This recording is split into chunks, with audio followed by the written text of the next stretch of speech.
나눌 제목은 하나님이 요셉에게 행하신 일, 용서와 화해, 이러한 제목입니다. 잠깐 기도하겠습니다.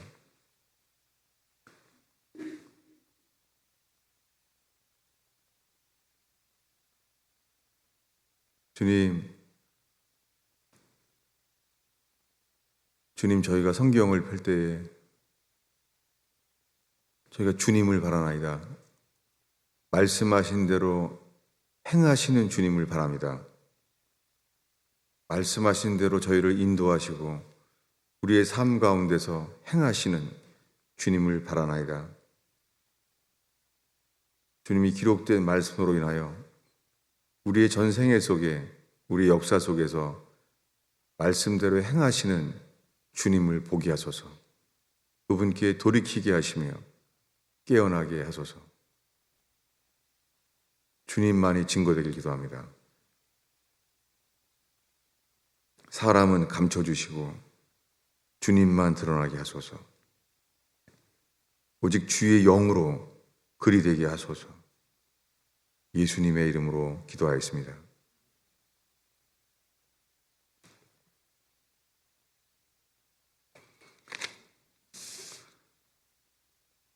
우리가 지난주까지 창세기 39장에 요셉의 이야기를 읽었습니다. 하나님은 요셉에게 일어난 일을 통하여 오늘 우리에게 무엇을 말씀하시는지 듣기를 원합니다. 요셉은 꿈을 꿨어요. 하나님이 주신 꿈이었습니다. 해와 달과 별들이 자기에게 절한다는 거예요. 그것이 요셉이 신앙이 좋아서 그런 건지 아닌지 전혀 관계없습니다. 하나님이 뜻이 그렇게 나타나셨어요. 우린 요셉이 우리가 그의 좋은 점을 알 수도 있고 그의 부족한 고쳐야 될 점들도 다른 사람들처럼 나타날 거예요. 그런데 주님은 요셉에게 그런 꿈을 주시기로 했어요. 해와 달과 별이 다 절한다는 거예요. 그걸 들었을 때 그의 아버지도 그럼 나도 너에게 절한단 말이냐? 그 사람들은 시기했습니다. 그런데 그때부터 그는 시기 가운데 거하게 됩니다. 마치 다윗이 목동일 때 자기에게 주님이 정하셨어요. 선지자 사무엘을 보내서 왕이 되도록 기름을 부었어요. 그때부터 그는 사울왕의 시기를 받게 됩니다. 그렇게 11 형제가 시기를 받게 됐어요. 그리고는 은 30냥에 팔려갔습니다. 그때부터 그는 은 30냥에 팔려가서 그는 이제 돈으로 팔린 노예가 되었습니다. 그 순간 그는 발에 찼고 발로 된 쇠사슬에 묶였습니다. 그렇게 애굽으로 끌려갔습니다. 그리고 그의 채색옷을 아버지의 사랑으로 주었던 채색옷은 찢겨졌습니다. 그는 옷이 이제 없습니다. 그는 추웠고 그리고 발은 쇠사슬로 인하여 그는 애굽에 끌려갈 때까지 고통 속이었을 것입니다. 그리고 그는 이제 그때부터 언어가 통하지 않는 이집트에 끌려가서 보디발의 집에 종이 됐어요. 노예가 된 거예요. 그래서 성경에 말합니다. 주님이 그와 함께 했다는 거예요. 여러분, 우리가 주님이 함께 했다고 하면은 어려운 일들을 해결해 주시고 도와주신 것이 주님이 함께 한다고 생각하잖아요. 그런데 그 이후에 그의 주인 보디발의 아내가 그를 유혹합니다. 그리고 그는 누명을 써서 이제 보디발은 그 와이프의 말을 듣고 화를 내고 진노하죠. 그래서 감옥에 버렸습니다. 그래서 보디발의 집에 이제 죄수가 됐습니다. 감옥에 갇혔어요. 억울한 인생이잖아요. 그런데 우리가 읽은 대로 오늘 읽은 성경 말씀 창세기 39장 21절에서 23절까지 우리가 읽었잖아요. 그는 누명을 써서 감옥에 갔는데 21절에 여호와께서 요셉과 함께 하시고, 여러분 우리가 주님이 함께하는 인생은 누명을 쓴 인생인데 주님이 도와주셔서 그 누명을 벗어들여지는 것이 함께하는 거 아니에요? 우리가 많은 주님이 함께하신 간증들, 책을 보면은요, 자기네 힘으로 해결할 수 없는 일 속에서 주님께 부르짖어 기도하니까 주님이 누명 쓴 것을 해결해 주시고, 그 감옥에 간 인생을 풀어주시고, 우리가 그런 것을 주님이 함께 한다고 배우고 보잖아요. 그런데 요셉은 억울하게 감옥에 갔는데, 팔려가는데, 다른 나라의 인신매매로 팔려가는데, 거기서 이제는 종살이를 하다가 옥살이를 하게 됐어요. 주님이 함께 있다는 거예요. 여러분, 주님이 함께 한다는 게 무엇입니까? 주님이 함께 한다는 것은 환경만을 해결한다는 것이 아니라 주님이 우리와 함께 할 때요, 주님이 우리를 주님이 함께 하시려는 사람으로 만드십니다. 주님이 함께 한다는 것이 우리를 만드신다는 거예요.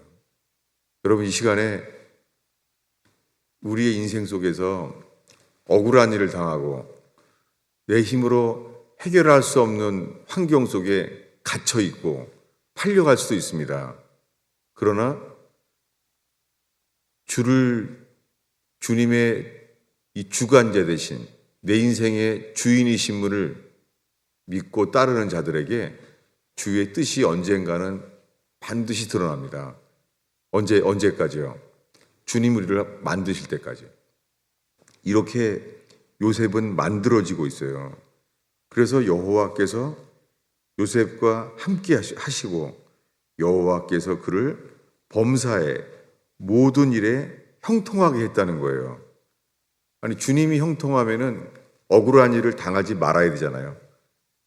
감옥에 갈 뻔했다가 감옥에서 풀려나야 되잖아요.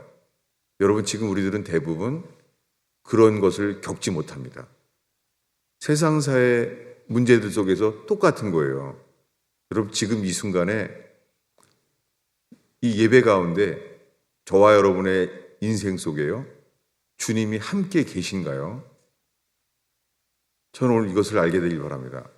정말 지금 풀리는 일도 없고 누구한테 자랑할 만한 하나님 하셨다 이렇게 좋은 일도 없는데 주님 함께 하시나요?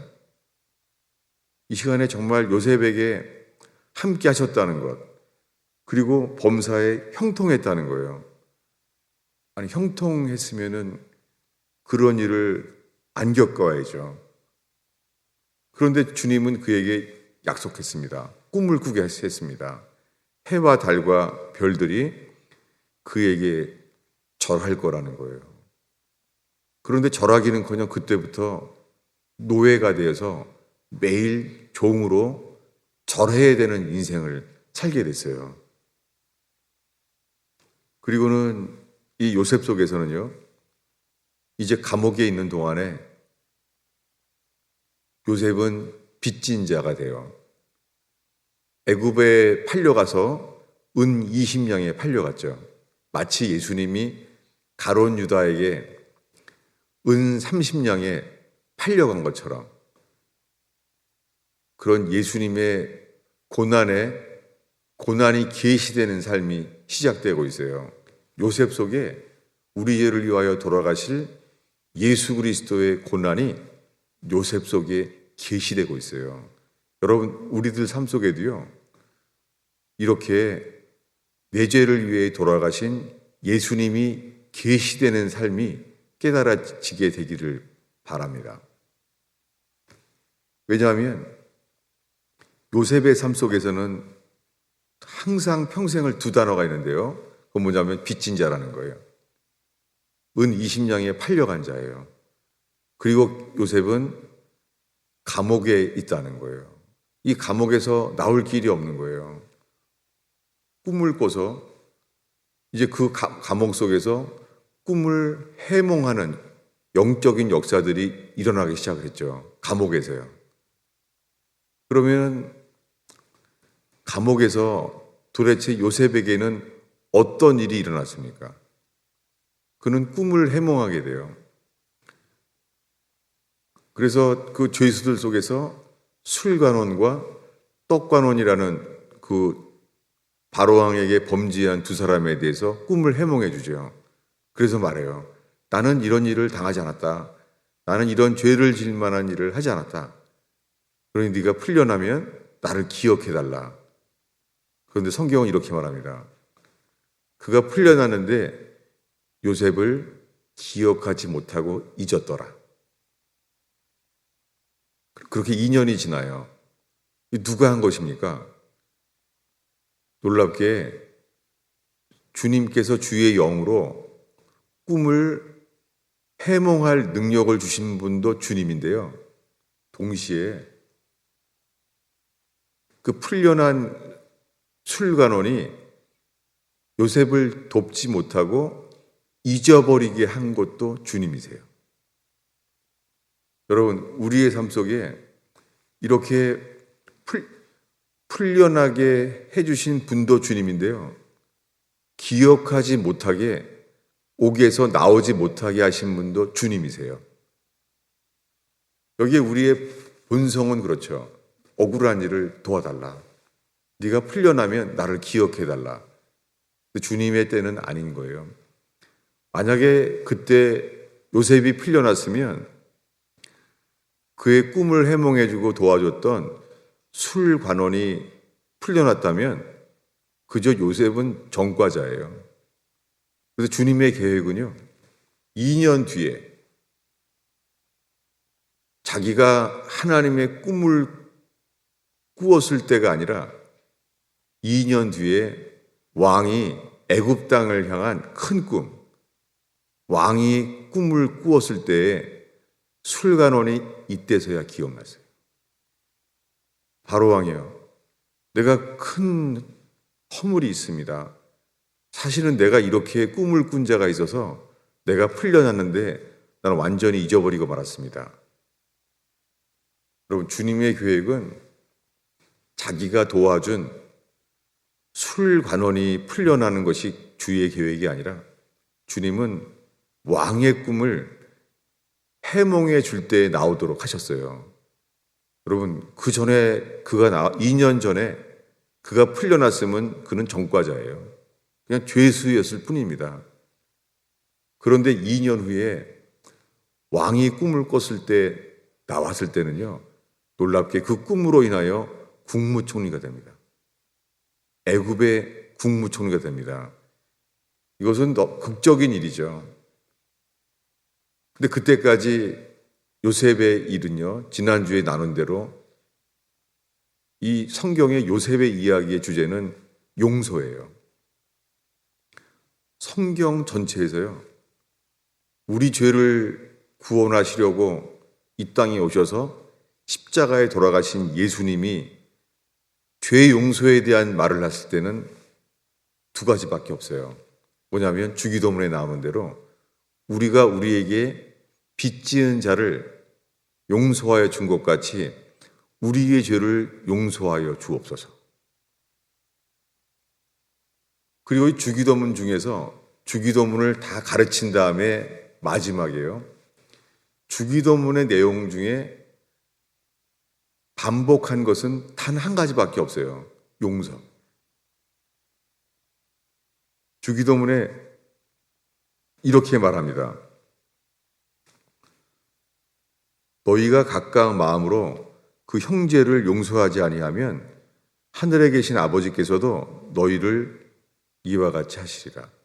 여러분, 기도 중에 가장 중요한 것이 무엇을 구하기 전에 우리 속에요, 먼저 우리에게 죄 지은 자를 모두 용서하라는 거예요.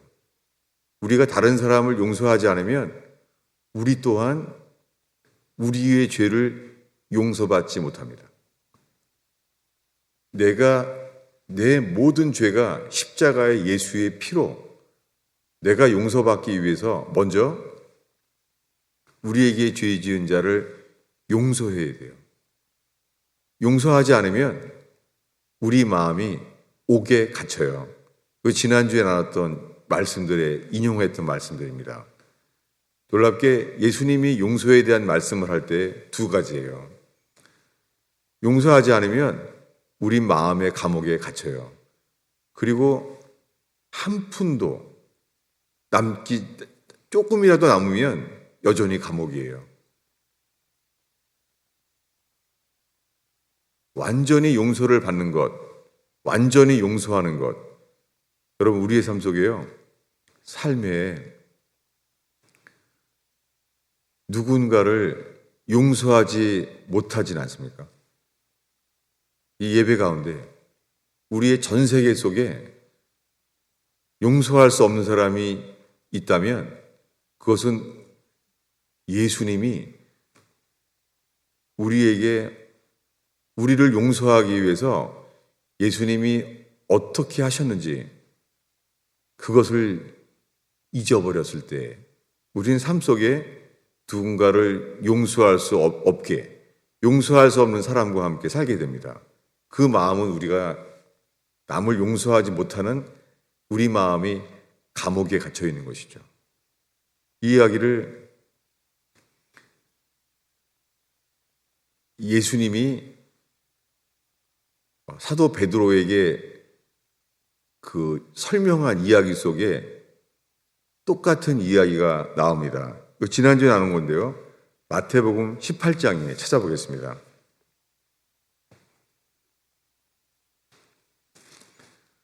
주기도문에 이어서 마태복음 18장에 주기도문과 똑같은 말이 반복하게 돼요. 마태복음 18장 21절에 보면 베드로가 물어봅니다. 주님께, 주여, 형제가 죄를 범하면 몇 번이나 용서해야 됩니까? 한 7번까지 하면 됩니까? 일곱이라는 숫자는 완전 숫자죠. 이 정도면 완전히 용서했다고 생각하는 거예요. 여러분, 7번 정도 용서하면 내가 완전히 용서한 거 아닐까? 이렇게 말한 거예요. 예수님 말합니다. 7번뿐이 아니라 7번을 70번이라도 할지니라. 490번. 이것은 뭐예요? 용서는 7번 정도 하는 게 충분히 한 거야 라고 생각하느냐? 용서는 490번. 네 죄가 용서받기 위하여 필요한 것보다 더 완전히 용서하라는 거예요. 여러분, 용서라는 주제가 정말 중요해요. 죄를 용서받기 위하여 우리는 모든 사람을 용서해야 돼요. 물론 쉽진 않죠. 우리의 인생을 요셉처럼 형들이 나를 시기하여 인신매매를 20냥에 팔아서 애굽에 끌려가는 것. 모세오경에 의하면 신명기와 레위기에 보면요, 인신매매는 사형이에요. 모세오경에 나와요. 사람을 돈 받고 팔면은 그런 자는 죽이라는 거예요. 이 11형제는 죽어야 될 그러한 수준의 죄에 걸렸어요. 그런데 그런 글을 주님은 요셉에게 용서할 때까지는 나오지 못하게 한 거예요. 감옥에서. 그 똑같은 이야기가 23절을 우리 한 목소리로 읽겠습니다. 마태복음 18장 23절을 한 목소리로 읽겠습니다. 읽습니다. 그러므로 천국은 그 종들과 결산하려 하던 어떤 임금과 같으니, 영원히 용서하라고 말하면서 이렇게 말하는 거예요. 천국은 그 종들과 결산하려고 하던 어떤 임금과 같다는 거예요. 왕과 같다는 거예요. 그런데 이 결산할 때 두 사람이 있다는 거예요. 첫 번째는 1만 달란트 빚진 자가 왔다는 거예요. 절망이죠. 1만 달란트는요, 이거는 평생 죽을 때까지 갚을 수 없는 돈이에요. 이거 그냥 몇백만 불이라고 하면 돼요. 근데 한 푼도 갚을 수가 없는 거예요. 어떤 이유인지 몇백만 불을 꾸어서 돈을 썼는데 하나도 갚을 수가 없는 거예요. 이 예를 주님이 합니다. 이게 누굽니까? 여러분, 우리 모든 사람들은 우리 죄를 씻음받아야 천국 가는데요. 우리의 모든 죄가 용서받는 수준은 몇백만 불을 탕감받는 거와 같다는 것이죠. 그런데 주님이 그를 불쌍히 여겨서 그를 용서해 준 거예요. 그랬는데 100데나리온은 성경에 하루 데나리온, 하루 일당이 데나리온이에요. 하루 종일 일하면서 받을 수 있는 일당이 데나리온이에요. 그러니 100데나리온은 한 석 달 봉급 되겠죠? 평생 갚을 수 없는 몇백만 불을 탕감해 주는데 사람이 어떻게 정말 석 달 봉급을 용서 못할 수 있을까요? 과연 이럴 수가 있을까요, 여러분? 이런 예를 예수님이 들었어요. 그런데 용서 못한 사람이 있다는 거예요. 몇백만 불을 다 돈을 써버렸는데 갚을 수 없는 사람에게 이걸 다 용서를 해줬는데 석 달 봉급 100데나리온을 용서하지 않고 그를 감옥에 가뒀다는 거예요. 빚을 갚도록. 이게 가능할까요? 그때 이 이야기를 전해들은 동료들의 말을 듣고 주인은 분노했습니다.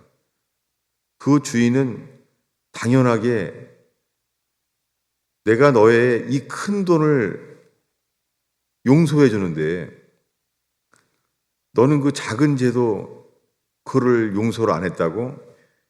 용서를 하지 않았기 때문에 그가 용서를 받지 못하게 되었어요. 그 이야기를 이 임금은 이렇게 말합니다. 32절부터 읽겠습니다. 한 목소리로 읽겠습니다. 이에 주인이 그를 불러다가 말하되 악한 종아, 내가 빌기에 내가 내 빚을 전부 탕감하여 주었거늘 내가 너를 불쌍히 여김과 같이 너도 내 동료를 불쌍히 여김이 마땅치 아니하냐? 라고 진노했다는 거예요.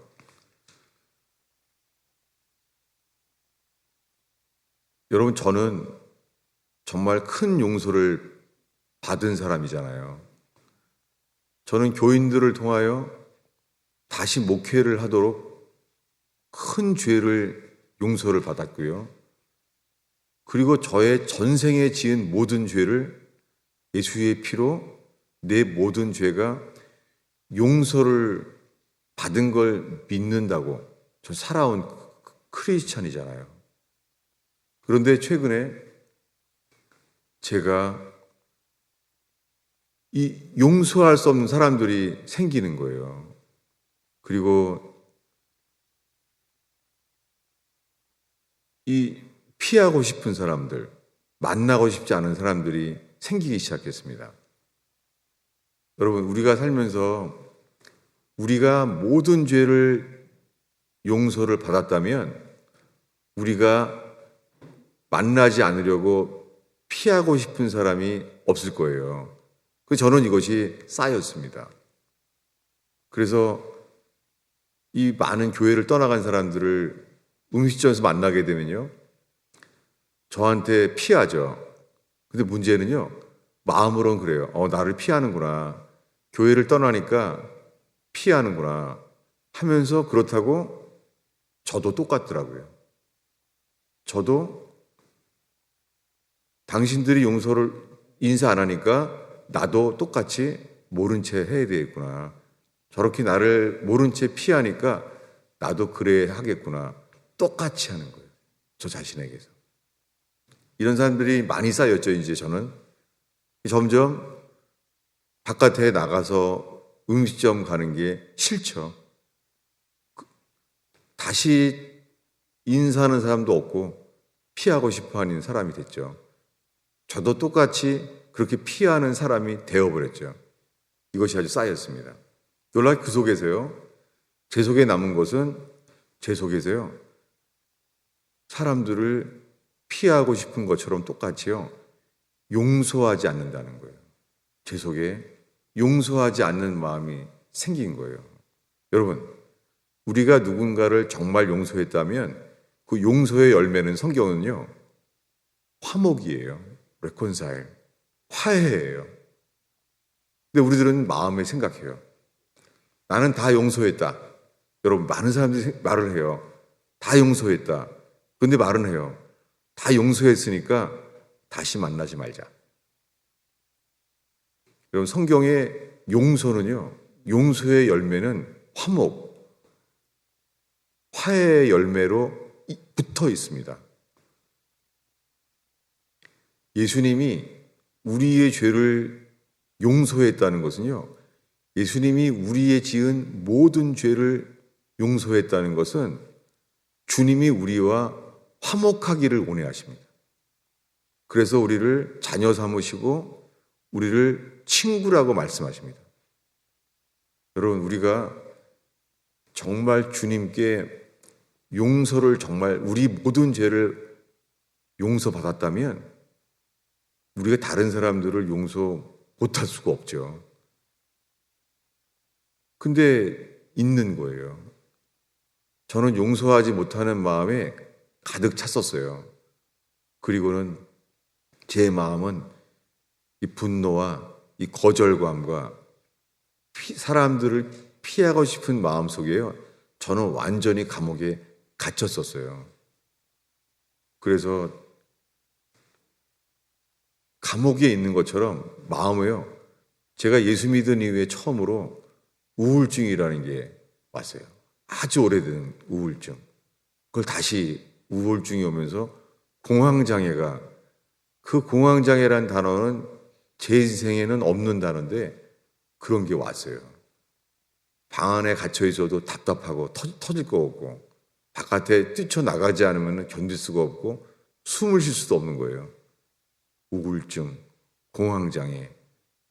정말 더 이상 어떻게 할 수 없을 때 놀랍게요, 주님이 우리에게 못 박히신 주님을 바랄 수 있게 되는 것은 정말 은혜입니다. 우리가 질식한 곳에서 바늘구멍으로 그 질식한 비닐봉다리만 열리면 숨을 쉴 수 있는 것처럼요, 이 시간에 주님을 바라본다면 하늘의 숨을 쉬게 될 줄로 믿습니다. 그때 놀랍게요, 저는 사람들을 만나고 싶지도 않고 피하고 싶은 감옥 속에 있을 때요, 주님이 놀랍게 저에게 주신 것은요, 너는 용서하지 못하잖아. 그리고선 주님 저에게 깨닫게 하신 것은요, 오늘 읽은 말씀이 이거예요. 악한 종아. 저는 용서 못한다고 괴로워하는데 주님 보시기에 저는요, 악한 종인 거라는 거예요. 뭐냐면 네가 어떤 큰 죄를 용서를 교인들을 통하여 받았는데, 그리고 목회를 다시 할 수 있도록 용서를 받았는데, 악한 종아.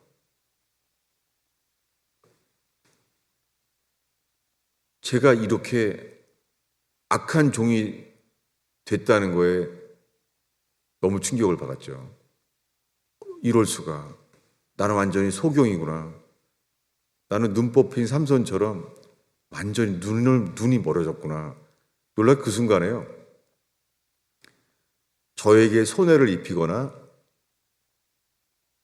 저에게 손해를 입힌 사람들에게 내가 용서할 수 있게 되는 게 하나님 앞에서 용서할 수 있는 것이 내게 기회라는 것, 감사할 기회라는 것을 알게 됐어요.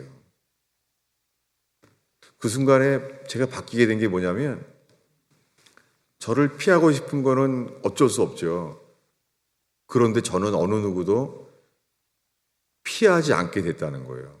피하는 정도가 아니라 내가 용서를 구해서 화목될 수만 있다면 어느 누구든지 다 찾아가고 싶은 마음이 제 속에 생겼어요. 그것은 저에게는 정말 작은 은혜였습니다. 그래서 제일 먼저 내 속에 미워하고 손해를 보게 만들었다고 생각하거나 나를 속였다고 생각하는 사람들에 대해서 정말 용서해야 되겠구나 찾아가서 거기에 대한 나의 반응의 죄, 뭐냐면 당신도 나를 용서하지 않았으면 나도 모른 채 하고 살게 되는 반응의 죄들, 이것은 다 주님의 길이 아니잖아요. 그저 육적인 반응이잖아요. 제 모든 반응이 육적인 거잖아요. 이것이 옥에서 나온 것처럼요. 이것이 생기기 시작했어요. 다시 본문으로 돌아가면요. 요셉은 성경에서 감옥에 갇혀 있고 빚진 자로서 억울한 삶을 사는데요. 주님이 명령하시는 말씀은 이거예요. 요셉에게 주시는 것은 용서하라. 이게 성경 전체에 예수님의 용서에 대한 예화가 신구약 전체에 요셉 이야기처럼 맞는 사람은 아무도 없습니다. 요셉뿐입니다. 용서하라는 거예요. 근데 용서를 할 수 있을까요? 자기를 묶어서 구덩이에 던졌다가 은 20냥을 받아서 그렇게 애거를 하고 빌었는데 자기를 팔아버린 열 형제를 용서할 수 있을까요? 놀랍게 용서하지 않으면요, 애굽에 가도 용서할 사람이 또 생긴다는 거예요. 그는 이제 보디발의 아내를 다 용서해야 돼요. 11형제에다가 또 생긴 거예요. 그리고는 술간원까지 용서해야 돼요. 어떻게 꿈을 해몽해 주는데도 나를 잊어버릴 수가 있을까? 여러분, 용서해야 될 인생에 첫 사람이 있어요. 그게 요셉에게는 11형제예요.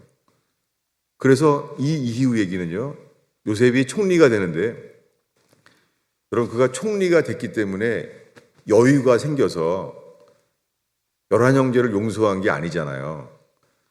그는 감옥에서 용서해야 될 그 첫사람, 그 형제들을 용서하는 것이 얼마나 고통스러웠을까, 요셉이. 놀랍게 그가 온전히 주님이 우리를 용서한 것처럼 요셉이 용서하게 되었을 때 그가 온전히 용서한 다음에서야 주님이 요셉을 풀려나게 하신 것입니다. 여러분, 우리가 용서할 때 주님이 우리의 삶을 회복하세요. 근데 한 파트만 용서하면 안 돼요. 90%도 안 돼요. 이것은 100%여야 돼요. 우리의 모든 죄를 용서해 주시기 위해서는요, 우리에게 지은 모든 사람을 다 용서해야 돼요. 이 과정이 요셉의 감옥에 있는 시간들입니다. 여러분, 예수님이 우리 죄를 용서하기 위해서 예수님은 사람들에게 버림당하고 가룟 유다에게 속임받았고 12사도는 버렸습니다. 모든 사람에게 버림당했어요. 예수님은 가장 비참했을 때, 가장 외로울 때, 그리고 가장 고통스럽게 되어서 손과 발에 못 박힌 채로 되어서 우리 죄를 용서할 수 있게 되셨습니다. 여러분, 용서는 아주 아픈 일이에요. 아기가 출산할 때 그 엄마가 겪는 그 고통, 용서하는 것은요, 새 생명을 낳는 것과 같이 용서하는 일은 정말 아픈 일이에요. 그런데 아기가 태어나면 그 엄마가 모든 고통을 아기와 함께 잃어버린 것처럼 놀랍게 그 가장 고통스러운 순간이요, 이 세상의 모든 고통을 잃어버릴 만한 천국의 기쁨이 붙어 있어요. 요셉은 총리가 돼서 기쁜 것은 성경에 안 나와 있어요. 그리고 요셉이 총리가 돼서 막 기뻐한 그런 내용은 한 단어도 없습니다. 무엇입니까? 요셉은 예수님이 가장 비참했을 때, 낮아졌을 때 온 인류를 용서하신 것처럼 요셉은 가장 어려웠을 때, 아무도 그 편에 설 수 없을 때, 그때 놀랍게 요셉은 그 감옥에서 용서했습니다. 그리고 총리가 돼서 천국이 된 게 아니라 자기를 용서해야만 하는 그 여호와의 말씀이 응할 때까지 놀랍게 용서의 말씀이 열매를 맺고 화목에 대한 말씀이 열매를 맺은 것이죠. 그런 형들을 용서하고 형들을 다 만나고 싶어하는 마음에 이미 요셉은 감옥 속에서요, 이미 천국이 시작됐어요. 감옥에서.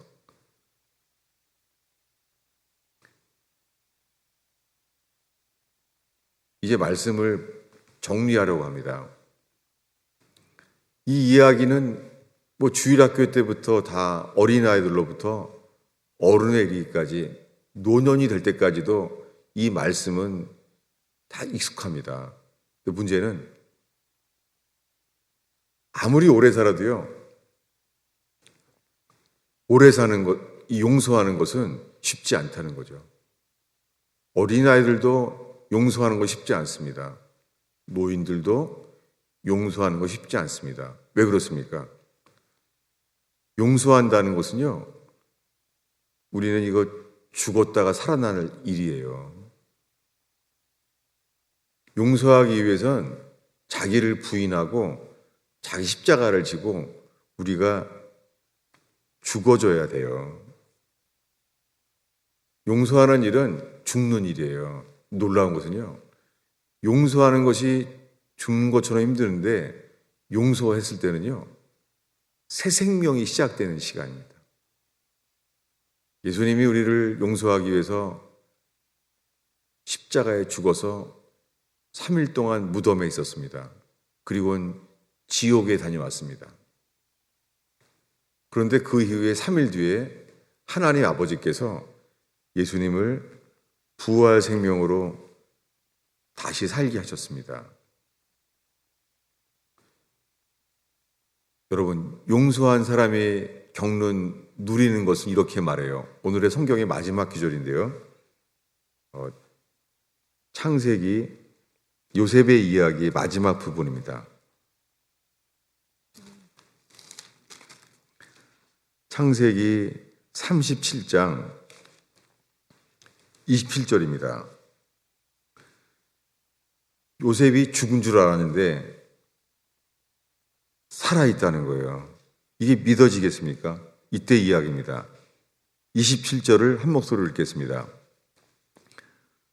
그들이 또 요셉이 자기들에게 부탁한 모든 말로 그에게 말하며 그들의 아버지 야곱은 요셉이 자기를 태우려고 보낸 수레를 보고야 기운이 소생한지라. 요셉의 기운이 살아났어요. 이 야곱이요. 왜냐하면 자기 아들 요셉이 죽은 줄 알았는데 이 수레를 보는 순간 이 바로왕이 보낸 수레를 보고서야 기운이 소생했어요. 이 기운이 소생한지라는 단어가 있잖아요. 이걸 성경을 문자 그대로 번역한 킹제임스 버전에 이렇게 나와 있어요. 야곱의 영이 소생하니라. 이 단어는 신약 성경 그대로 이 단어예요. 소생한다는 단어는요, 야곱의 영이 부활하니라. 리바이벌이에요, 이 단어가. 야곱의 영이요, 리바이벌, 부활했다는 거예요. 그래서 28절에 이어서 말합니다. 야곱이 아니라 단어가 바뀌었어요. 이스라엘이. 함께 28절을 한 목소리로 읽겠습니다. 이스라엘이 이르되 조카도다. 내 아들 요셉이 지금 살아있으니 내가 죽기 전에 가서 그를 보리라. 죽은 줄 알았던 요셉이 총리가 된 거예요. 이것이 부활이에요. 그리고 이것이 승천이에요. 이 야곱은 17살 때에 죽은 줄 알았던 그의 사랑하는 채색 옷을 입혔던 자기 아들 요셉, 그 요셉이 17살 때 죽은 줄 알았는데 30살에 애굽의 총리가 되었고, 그리고 7년 풍년과 7년 흉년을 경험하는 15세 15살이 15년이 넘어갈 정도쯤 됐을 때에 그를 만나게 된 거예요. 17살 때 헤어졌던 그가 30대, 40대가 돼가면서 그가 다시 만난 거예요. 놀랍게 죽은 줄로 알았던 요셉이 애굽의 총리가 돼 있는 거예요. 이것이 우리들이요, 골고다 언덕에 십자가에 죽은 줄 알았던 그 예수님은요, 온 땅에 만왕의 왕으로 그분은 다시 오십니다. 지금 그분은 부활하셨고 승천하셔서 우편 보좌에 앉아 계세요. 놀랍게 이 예수님의 부활과 승천의 증인이었던 이 제자들의 기쁨, 그것을 맛본 사람이 야곱이에요. 야곱은 험악한 인생을 살았습니다. 그의 사랑하는 아들, 자기가 채색 옷을 입혔던 요셉은 죽은 줄 알았는데 애굽의 총리로 리바이브, 부활한 거예요. 부흥한 거예요. 여러분, 살면서 피하고 싶은 그 사건과 사람들 한 허리도 갚지 아니하고 용서하는 시간 되기 바랍니다. 용서하는 것은 용서하지 않으면 우리 마음은 감옥에 갇혀요. 여러분, 그렇게 살면서 용서하기 어려운 사람들이 있잖아요. 여러분, 골고다 언덕에 예수님이 바라볼 때 용서 못할 사람은 없습니다. 왜냐하면 그분은 벌거벗김을 당했습니다. 수치와 부끄러움을 당했습니다. 그 부끄러움 속에 손과 발에 못 박히는 극악한 고통까지 동시에 거뒀습니다. 우리가 용서받기 위하여 그분은 벌거벗김을 당하고 그분은 고통을 당하셨습니다. 이 예수께서 우리 죄 때문에 십자가에 돌아가신 예수님이 저와 여러분의 주인이라면 우리가 용서 못할 사람은 없습니다. 여러분, 이 시간에 용서한다면 나는 죽습니다. 내가 죽으면 새 생명으로 주님이 일어나게 하십니다. 새로운 삶이, 다른 사람과 용서하고 화목되는 삶이 여기 지금 일어날 수 있습니다. 기도하겠습니다. 주님, 이 시간에 저희가 이미 알고 있는 요셉의 이야기를 읽었습니다. 주님, 똑같은 스케줄, 똑같은 생각 속에 살고 있습니다.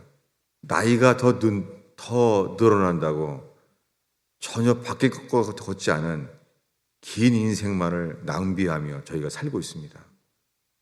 주님, 어린아이에게까지 용서에 민감한 신앙인들이 되게 하시고, 주님, 주님이 우리를 용서한 것처럼 용서하는 교회가 되게 하옵소서. 주님, 용서함으로 불행과 저주의 감옥처럼 갇혀있는 저희의 영혼이 해방하게 하시는 주님을 찬양하나이다. 주님, 역사하소서. 예수님의 이름으로 기도하였습니다.